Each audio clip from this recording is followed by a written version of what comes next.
What up, everyone? I'm Schmitty. This is my first ever guest on my podcast, and I couldn't have anyone better. The one, the only, Sugar Sean O'Malley, baby. Let's go. How we Let's fucking go, doing today, Schmitty. blood? How we Doing good, doing? Big Schmidt. Doing good. Just got done training. I had to go to the bank this morning, do some stuff. Now we're here, big dog. That's what's up. You've been super busy in the house market. Have you found a house yet? We did finally. I wanted something that had a RV garage on it, a warehouse that I could throw my cage up because we had to move my cage from where it was at. So Mhm. it's just sitting in my garage right now, which is just a regular 2-car garage, not quite big enough. So we just bought a house and we're moving in a couple weeks. I'm actually gonna go start putting the cage up tomorrow, though. So it's working out perfect. That's so badass, man, because I know it's been a little complicated with buying a house with everything going on in the world with Arizona getting flooded with people from California. It's just been a little crazy. So I'm really happy to hear that that's finally fucking working out, man.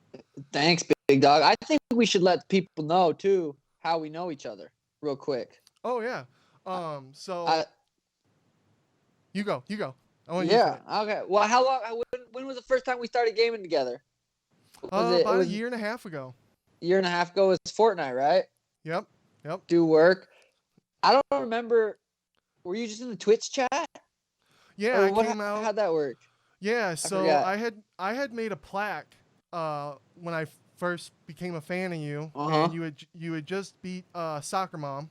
Mm. And so I made up a plaque and I sent it to you. And because I had actually reached out to you on Instagram about it. And you were like, yeah, man, send it my way. And you were like one of the first ever UFC fighters. I've been a fan for a long time that ever kind of reached out to me. So I thought that was Mm. pretty cool. I was like, wow, social, because social media for me, I just got onto it at the time. So Mm-hmm. with Instagram, so that was just super cool how you can interact. And then one you signed my plaque, and then that's how I found out you had Twitch. And then from there on, kept rolling with it. And then I don't Yeah. know, we just kind of vibed. And Yeah. then the Schmitty panic builds happen in Fortnite all the time. Oh yeah, the panic builds. Yeah. So then we started playing Search and Destroy for a bit. We've been gaming for about a year and a Yeah. half. And then you started. When did you start watching the podcast, Timbo Sugar Show? Oh man, I think I came in episode 50 something, around the 50s. Oh hell Yeah. yeah! So we've been watching for a Yeah. while. 50 episodes Yeah. deep. Oh yeah. That's And I never sweet. miss one, but they're exciting. They're awesome. Let's Yeah, go. and congrats to you guys, by the way, for that, because you went over your 100th episode. That's super exciting and inspiring. Big one hundo, Yeah. yes sir. Yeah, it's Where sweet. did you and Tim find that inspiration to start up a podcast? Tim wanted to do it a long time ago, before we even like a couple of years before we even started. Probably about a year and a half before we started. Uh-huh. I think he was listening to a Tim Ferriss podcast, and he was talking about. I mean, we listened to Joe Rogan and stuff, and we're obviously on Rogan. We're like, oh, let's just start one Mhm. up. Tim was definitely the one behind it, pushing for it. I'm busy doing a lot of other things, YouTube, Twitch, all these things, and Tim really helped kind of just get it going. Then we had our first girl, Jessica, used to be our JX, and then we got JX, and it just kind of all started clicking. But it took us forever to get the audio, the video, the cameras, the just everything. It took us 100 episodes before it started looking really Oh good. man, yeah, it definitely looks amazing, and it is a grind. I've learned myself. Thank you, brother. Me and my buddy Brendan, we just dove into this, and we're like, wow, this is a lot to learn. But That yeah, it's is. worth it. And you guys, you joke around a lot. You make some crude humor, and it's funny. But at the same time, you guys drop some really truth bombs, and that really, honestly, Jobin, and I can speak for a lot of people in the Jobin community, where you guys help a lot of people with the truth bombs you drop, and how to help change people's lives so they can eat healthier, think healthier, and just be better as a person. Yeah. So I appreciate all that. Thank you, Yeah, brother. yeah. And then with your Twitch channel, you've become quite the Oprah lately. You're giving out volcanoes. You're giving out Mm, merchandise, mm, gloves. That's awesome, man. Did you ever think that you would have yeah. such a No, yeah. Jobin community on there? Yeah, it's crazy. The Twitch fam is the most loyal. Obviously you got to subscribe to the Twitch. You don't have to, but the people that do, those are the diehard fans. Those are the loyal fans. Those are where we interact the most. And those guys are the ones that aren't going to come. You see the chat. Some come in talking shit randomly. They get banned. Oh, yeah, got a bunch of mods now. Have people that have 30 months into the stream. So yeah, there's some OG Jobins on the Twitch channel, and yeah, that's fun. That's something I look forward to continuing to do the rest of my career. That's awesome, man. Because recently I remember you saying that you were thinking about maybe taking a 4-week break. Are you still thinking about that?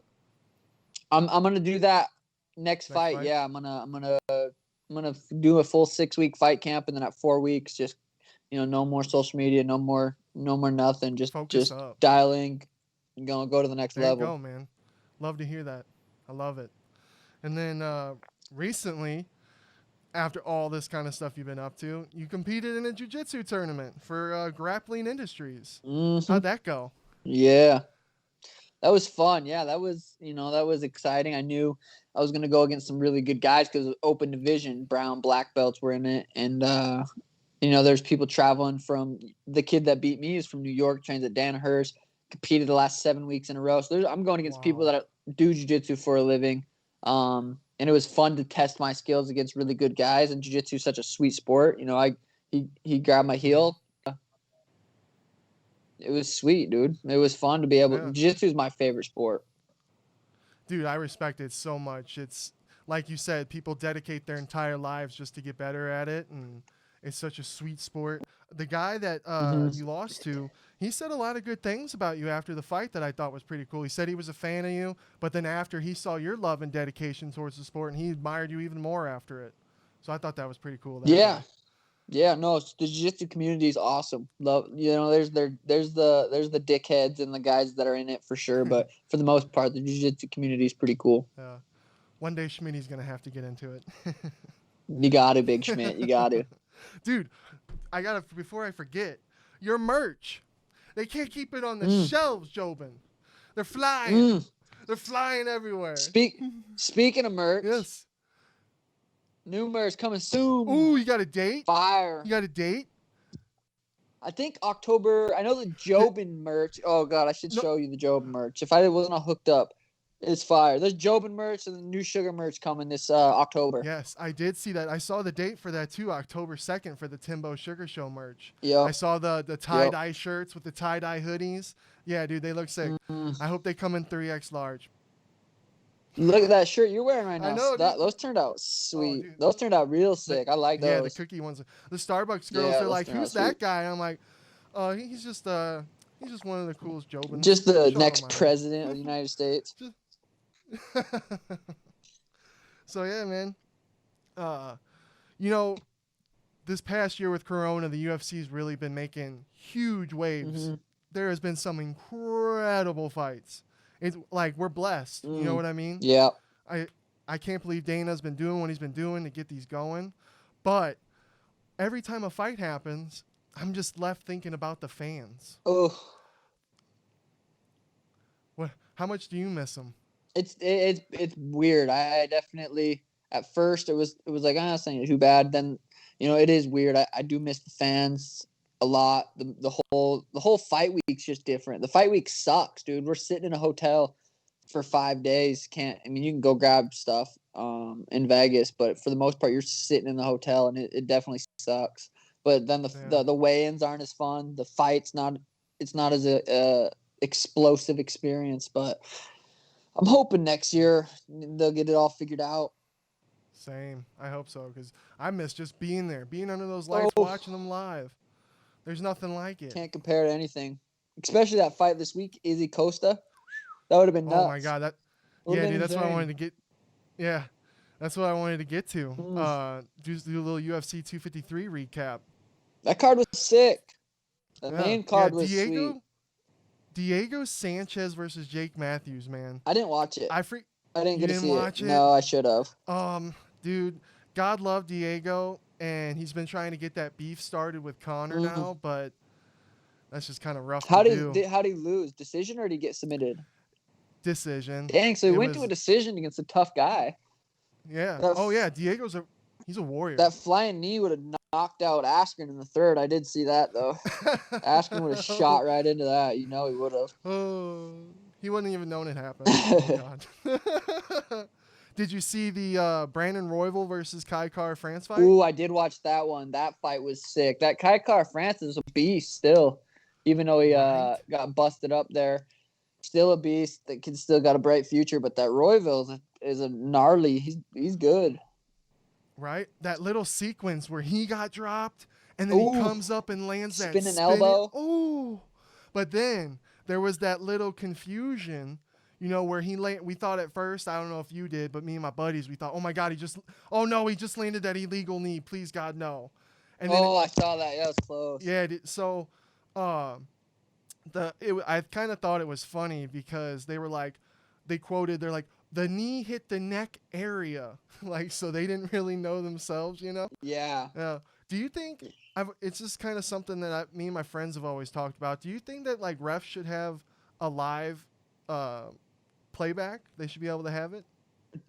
I think so. Why not? Right? Why not? If they're like that fight that happened last week or whatever, why not have that where the guy got hit with that liver shot?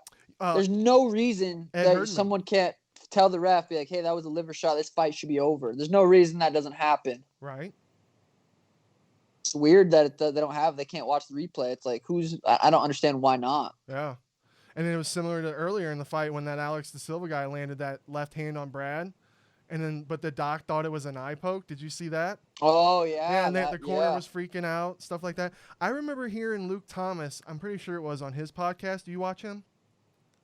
A little bit, yeah. I like him. He had an idea where like a ref should be sitting outside and watching a monitor. Do you think that would be a good idea? Yeah, I think so. I don't see why not. It's not going to hurt anything. It's going to make, if anything, it's just going to benefit the fight, I think. Hopefully something maybe happens soon. Especially if it's that obvious. Like that was a knuckle. Yeah. And the ref, and everyone sees it. It was a liver shot. It was a knuckle in the eye. It wasn't if everyone sees it, there's no reason that they don't fix that. Exactly. Because being a ref has to be one of the hardest jobs. I can't imagine. Dude. You can't see every angle. Yeah, for sure. And I always think of that Robbie Lawler fight with Herb because Herb's such a genius when it comes to reffing and he's the best. And then the whole thumb situation. Yeah, just things like that. For sure. Yeah. But how about, dude, the co-main event? Jan Blachowicz versus Dominic Reyes, dude. That fight was those sick. Side kicks on Reyes and how it was starting to welter up. Mm-hmm. Yeah, it was weird because usually when you're fighting a southpaw, you throw the right body kick to the open side, but he was throwing the left body kick on a southpaw, which was weird. But yeah, that was it was landing hard. That dude throws some bombs. Yeah. Oh, and props to Dominic Reyes because he's one tough dude, man. He was still throwing some bombs that weren't landing, but if they would have, whoo! Yeah. Woo. Dominic Reyes is legit. Jan is. I feel like, yeah, Jan. That was a sick performance. He's been on a roll last couple of fights. Yeah. And then you got that main event that just ass kicking that Izzy delivered on Apollo Costa. Dude, I was upset because he beat my boy Robert Whitaker, but now I'm in that accepting mode and I'm starting to appreciate because man, he has precision. He just fought a perfect fight, fought a smart fight, kicked the leg, he did everything perfect. That was a sweet fight. I'm going to call him a lumberjack because, dude, they just turn into trees. They just stand still and they don't know what to do, and he just chops them down. I know. He just chops them down. I saw a couple people saying Costa just didn't look like himself and stuff like that, but that's just how good Izzy is. If you've never stood in front of a kickboxer or a striker that good, mm-hmm. You don't understand. They make you freeze up like that. They do that. So yeah, Izzy's just that good, and he made Costa look bad. Yeah, it was insane. What do you think's next for Izzy? For Izzy, I mean, they got Robert Whitaker versus Jared Cannonier, who trains at the lab. He's one of our buddies. I think that's probably next. Whoever wins, if Cannonier wins, he'll probably fight Izzy. If Whitaker wins, he might fight rematch with Till or something. I don't know. I'm curious to see how that plays out. Cannoneer versus Izzy is an interesting matchup. So that's fun right there. Yeah, at the press conference, Dana White shot down Robert getting the rematch if he were to beat Jared, and I thought that was kind of weird. You know, Izzy did knock him out. Have someone fresh up. I don't know. True. Yeah. But we'll see how it plays out. Yeah, because Dana also said that the winner of the Glover versus Tiago fight would face Jan. But I was just sitting with my friends, and I know the double belt things kind of mess up divisions and everything. Yeah. But I just see this as a perfect opportunity because since the light heavyweight and the middleweight divisions, they're the champs both just fought, and now we're waiting for the other fights to clear out for the challenger. Why not, Izzy step up? Izzy versus Jan? Yeah, dude. Yeah, Izzy could beat him for sure. I believe that. I think so. Izzy's small. It's not small because I don't know. That's 20-pound different weight class, 85 to 205. But yeah, I feel like Izzy could definitely beat Jan for sure. It'd be a kickboxing fight, and Izzy's one of the best ever. Yeah. So it would be interesting. It is because when Izzy goes on the weigh-ins, he kind of looks a little thin in the face and everything. So and he weighed in at 184 with shorts on, shoes on. Oh my goodness, that was pretty weird. Yeah. And then Costa looked like he was. Who knows? Like, I'd be curious to see how much he weighed during the fight that night compared to Izzy. Yeah. Yeah, that would be interesting on that one for sure. For sure. But I had another question for you with this new kid on the block, Hazmat Chimaev. Is that how you say it? Chimaev? Oh yeah, Hamzat Chimaev. I know what you're talking about though. Yeah, dude's a beast. Yeah, 66 days, 3 fights, and now he's getting a main event. And who's he fighting in the main event, or do they have? And that's the fun on this one. They haven't released it. And is it going to be at middleweight or is it going to be at welterweight? Yeah, I'm curious to what he walks around at, because he doesn't look huge, but he looks like a good size welterweight, but not a huge middleweight. I'm curious. Yeah. He's calling out Izzy, dude, insane. You know what I respect about the guy, and he reminds me a lot like you. You guys are down to fight. You guys are down to fight anywhere, anytime. You're used to fighting 4 or 5 times a year. Yep. You know. Hopefully get one more. Yeah, hopefully get one more in this year too. Get 4 this year would be sweet. Out of all the things you're doing, you got all these things going on, and you're still training to get into that cage by December, hopefully. Hopefully, that's the plan. Yeah. That's the plan. That's insane, my man. That's insane.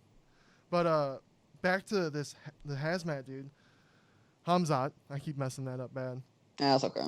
There was Dana White shut down bad because people were saying that he was going to fight Wonder Boy, but now Dana White was saying that he's going to fight Leon Edwards.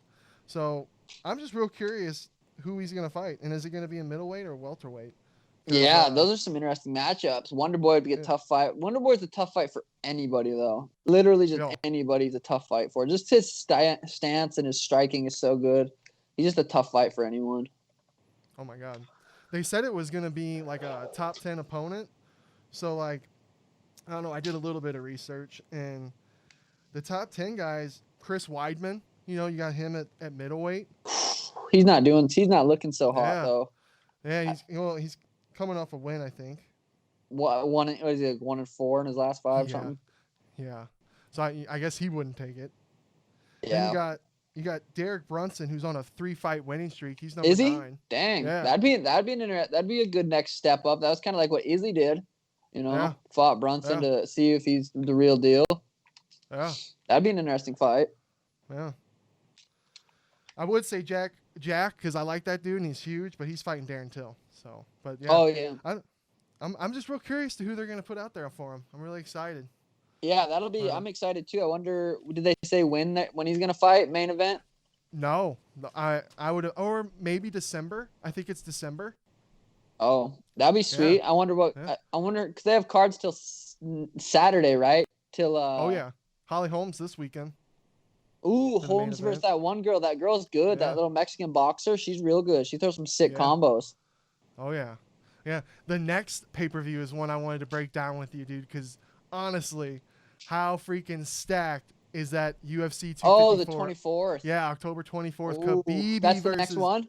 That's the next pay-per-view. Yeah, Whew, yeah, that card's sweet, dude. That yeah. card's gonna be a legendary card. I hope everything goes good and Gaethje and at least they have Chandler on backup because that I would still be jacked either way to watch Chandler fight. But I hope that fight sticks it out. Yeah, same. COVID doesn't mess anything up or anything. That'd be horrible. Oh, There seems to be that kind of bad luck with Khabib. We're always waiting and stuff like that. oh yeah, he had some troubles making weight for a long, or not just making weight, but injuries and a lot of stuff. I forgot about that. Well, yeah. But I wanted to run through it with you on some fights that I'm interested on that card. You got Stefan Struve versus Tai Tuivasa. What do you think about that? Ooh, I didn't know that fight. I didn't Yeah, know that was coming up. yeah. You got Stefan Struve. He's 1-4, and he in his last 5, and he's coming off a loss to Ben. Oh, that was just starting to get good. I'm sorry, guys. I'm a rookie in the podcast world. I just showed up. I'm knocking on the door. They let me in. They're good people. They whoop my ass. But I'm going to be back. Better than ever. The next day. They whoop my ass again. I'll be back the next day. Because I love this shit. I had an awesome time talking to Shot on our podcast. It was a great time.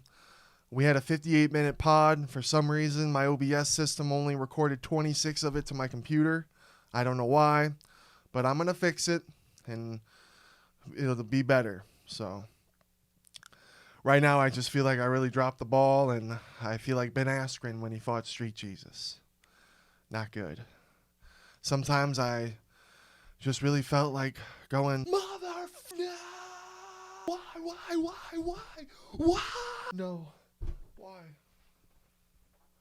I'm okay. Everything's okay. I'm not going to do... Son of a bitch! No! You had one moment, Schmitty! One opportunity! 8 miles! No! But you got it's all when you fall down, people, you got to get back up. It's all about getting back up. So that's what I'm doing. Sean, thank you so much for coming on, man, giving me the opportunity. I'm going to fix this issue. I'm going to have you back, and we're going to give the people what they want. A great pod. And no more of this shit. So, thanks for watching. I hope you enjoyed what I had. Go check out that Sean O'Malley merch. I'm dropping the link in the description. Peace out, Jobins. Take it easy.